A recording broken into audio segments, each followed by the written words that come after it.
What's going on, guys? It's Jimmy here. Welcome to our daily show where we discuss the fourth stimulus package update, stimulus check update on a daily basis. Everything going on here in our country, in Washington, D.C., with our economy, money, investing, the stock market, everything you need to know about on a daily basis.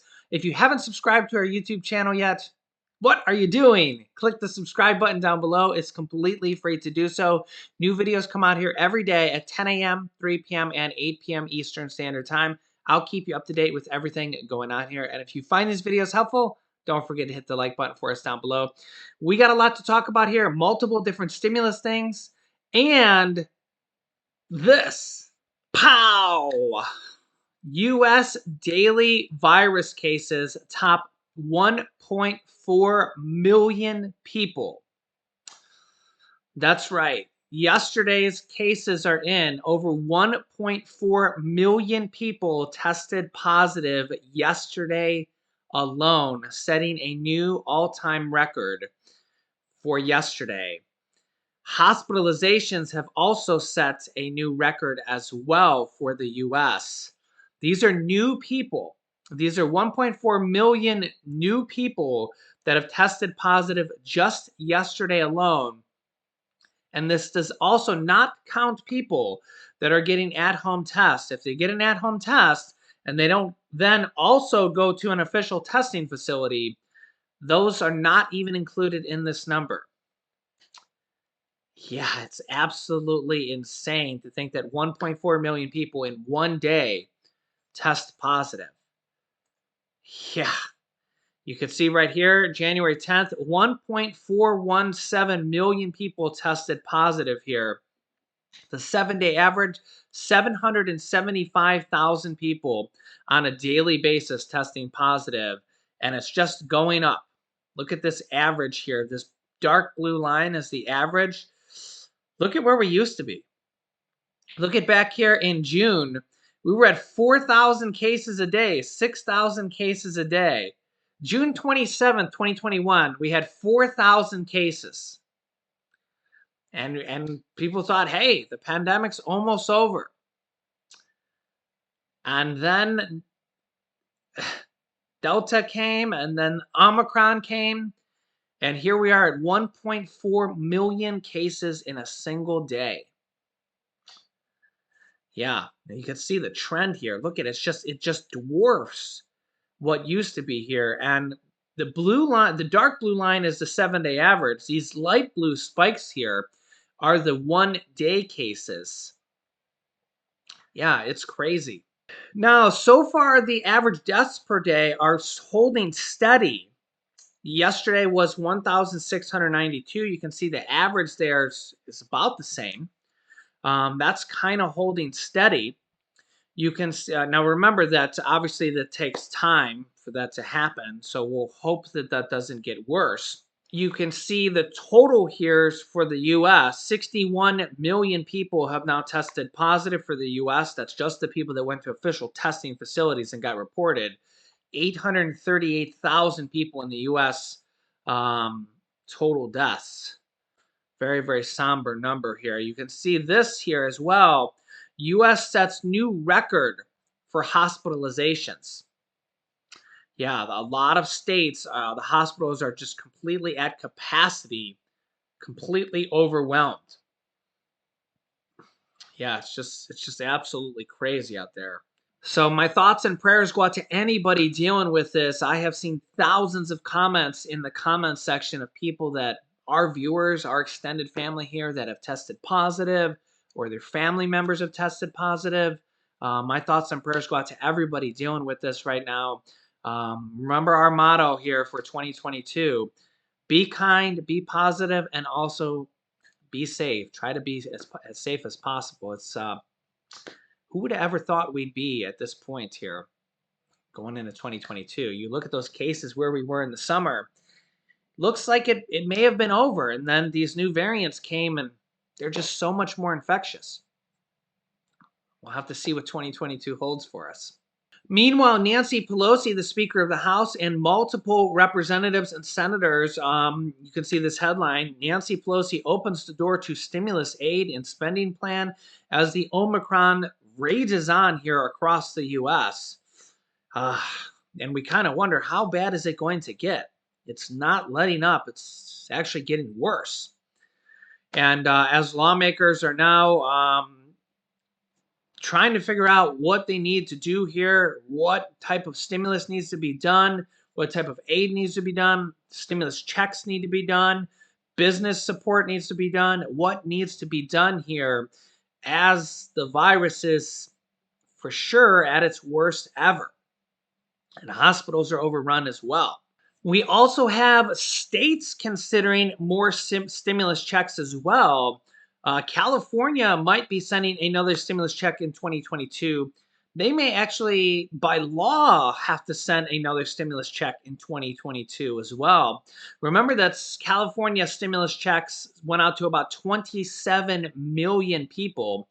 That's more people than like 10 states combined in population. If you add a bunch of states combined, California has so many people.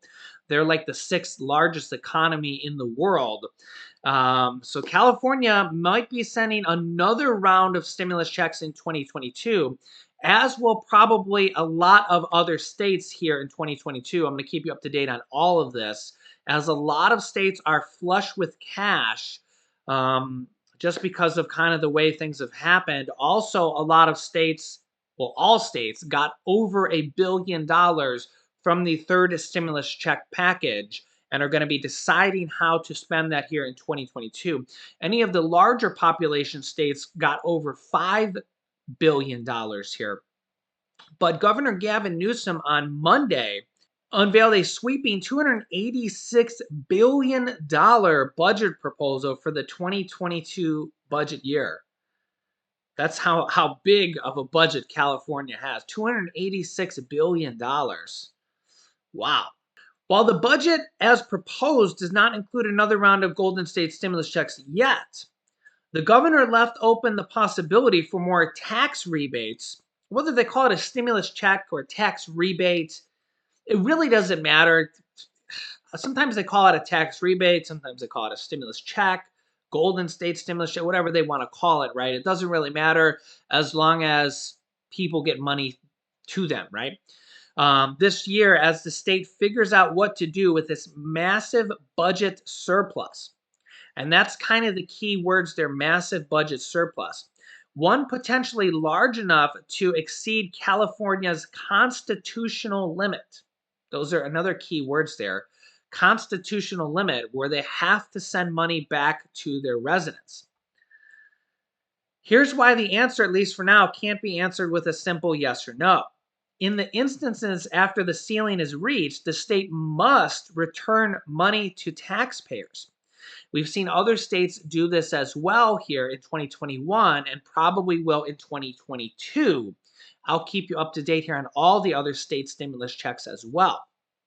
That's because of what's known as Proposition 4, also known as the GAN limit, a ballot measure approved by voters in 1979.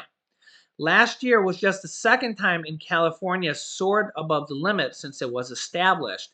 The Associated Press reported that effectively triggered the largest state tax rebate in U.S. history. The Golden State Stimulus Program gave back about $12 billion to taxpayers, with payments of $600 and $1,100 if you have children being sent back to their residents. 27 million people about. Now remember, last year the state program gave about $12 billion back to taxpayers. $12 billion. Here's what's interesting. For this budget year, which begins on July 1st, the State Legislative Analyst Office is once projecting a budget surplus, this time to the tune of at least $31 billion. $31 billion. So that means that stimulus checks could happen again and maybe even more money. I don't know exactly how they calculate it, and we'll have to see. But we will have to see here. As the January budget, California expects to exceed the GAN limit by $2.6 billion, according to the governor. Approximately half of the money will go towards education and the rest back to taxpayers. So it depends here on how they calculate it, if it's 2.6 billion, 31 billion, how the money will be distributed, whether they will be in the form of stimulus checks or tax rebates. It really doesn't matter. But there might be another stimulus check here for California. You can see here, and ultimately he believes that yes, quote, yes, taxpayers will receive some form of contribution. So good news for California, and I will keep you up to date with all other states as well. A lot of states are giving money back to their residents in different type of programs. Another interesting one is Michigan giving $400 per vehicle back to their residents. You can see here, Michigan going to be giving $400 per vehicle back to their residents by May 9th, hopefully sooner. And every time I mention this, a lot of Michiganders don't even know about this. So I wanted to show this here. If you own a car in Michigan, you're going to be getting a $400 per vehicle refund by or before May 9th this year because of a surplus in the Michigan insurance type fund as well. Just another state giving money back to their residents here. If you own 2 cars, it's $800. If you own 3 cars in your family, $1,200. If you own 5 cars, it's $2,000. So just another state giving money back to their refunds or back to their residents. There's a lot of states giving stimulus checks and stimulus type programs like this. I'll keep you up to date on all of them here on the channel. Another interesting thing going on here right now is Senator Joe Manchin and the potential of getting rid of the filibuster here. And there's a lot of hypocrisy going on here, or what people are saying is hypocrisy going on here about Senator Joe Manchin. And normally I don't pick sides here with Joe Manchin or not, but I kind of have to agree here that there is a lot of hypocrisy here with Joe Manchin because, well, I'll tell you here in a second. Here's what he's saying here first, and then I'll get to the other part here. Hey guys, I don't really have anything. You plan on watching and listening to what the president says today? Oh, I'd love to. If I'm not in committee meetings, I will be. Yeah. Anything he can say to change your mind on filibuster and procedure? Filibuster is what we have, our rules. We need some good rule changes to make the place work better, but getting rid of the filibuster doesn't make it work better. Do you get any pressure from your constituents back home on that issue? Well, no, I mean, what they know about the filibuster is basically what Bob Byrd has educated people on over the years. And the filibuster is what makes the Senate hopefully work when it's supposed to work. We need some good rules changes, and we can do that together. But you change the rules with 2/3 of the people that are present. So it's Democrats and Republicans changing the rules to make the place work better. Getting rid of the filibuster does not make it work better. Where do things stand with your talks with Senator Collins on the electoral count? We're working on that. That's a bipartisan group. We're working on that. And then here is Democratic leader Hakeem Jeffries from the House of Representatives kind of going to point out that Joe Manchin is negotiating against himself. Check this out. I would like to ask about voting rights. So there's some news coming out that there's a potential that this voting rights bill may fail in the Senate. Bipartisan group is working on a more modest version. I'm wondering if Democrats in the House would be willing to push through something more modest just for the sake of trying to push forward the voting rights agenda. Well, at this point, I support, and I believe every single member of the House Democratic Caucus supports the Freedom to Vote Act authored by Senator Joe Manchin and the John Robert Lewis Voting Rights Advancement Act that will repair the damage that was done by the Supreme Court to voting rights in 2013 with the Shelby County versus Holder decision, a terrible decision that will go down in history like some other decisions that the Supreme Court has issued around Dred Scott, Plessy versus Ferguson, and things of that nature. And so, as far as I'm concerned, the 2 pieces of voting rights legislation that are live in the Senate are what the Senate should move on. Can I follow up real quick on that?